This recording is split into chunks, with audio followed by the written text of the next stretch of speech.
पालकमंत्री चंद्रशेखर बावनकुळे यांचा अमरावती दौरा झाला खरा. त्यांनी शिक्षक मेळाव्यात आरोग्य आणि स्वच्छतेवर भर देणार असल्याचं जाहीरही केलंय.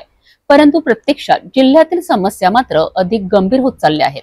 शनिवारी अमरावतीत आयोजित शिक्षक मेळाव्यात पालकमंत्री चंद्रशेखर बावनकुळे यांनी जिल्ह्यातील आरोग्य, स्वच्छता आणि नागरी समस्या सोडविण्याकरिता प्राधान्य देणार असल्याचं वक्तव्य केलंय. मात्र जिल्ह्याचा वास्तव चित्र काही वेगळंच सांगत आहे. मेळघाटातील जलजीवन योजना फेल ठरत आहे. उन्हाळ्याच्या तडाख्यात भीषण पिण्याच्या पाण्याची टंचाई निर्माण झाली आहे. गावकऱ्यांना मैलोन मैल पाणी आणावं लागतंय. आरोग्य व्यवस्थेचा बोजवारा उडालाय.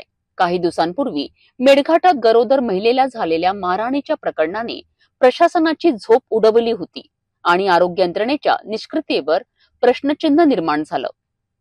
निराधार वृद्ध महिलांना गेल्या 4 महिन्यांपासून अनुदान मिळालेलं नाही.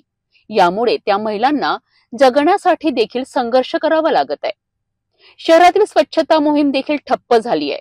कचऱ्याचे ढीग, रस्त्यावरील दुर्गंधी आणि साफसफाई अभावांमुळे नागरिक त्रस्त झालेत.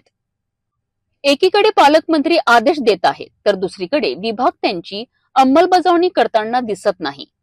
बातमी प्रसिद्ध झाल्यानंतरही प्रशासनाकडून फक्त खुलासा दिला जातोय, परंतु ठोस पावलं मात्र घेतली जात नाही.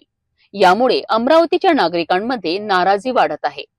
प्रश्न असा आहे की पालकमंत्री भाषणातूनच समजूत काढणार की कृती देखील करणार? अमरावतीकरांच्या प्रश्नांची उत्तरं भाषणातून नाही तर प्रत्यक्ष कामातून मिळावी अशीच नागरिकांची अपेक्षा आहे. आता बघावं लागेल की पालकमंत्री बावनकुळे यांचा पुढचा पाऊल काय असणार आहे. आदेशांची अंमलबजावणी की केवळ भाषणांची साखळी?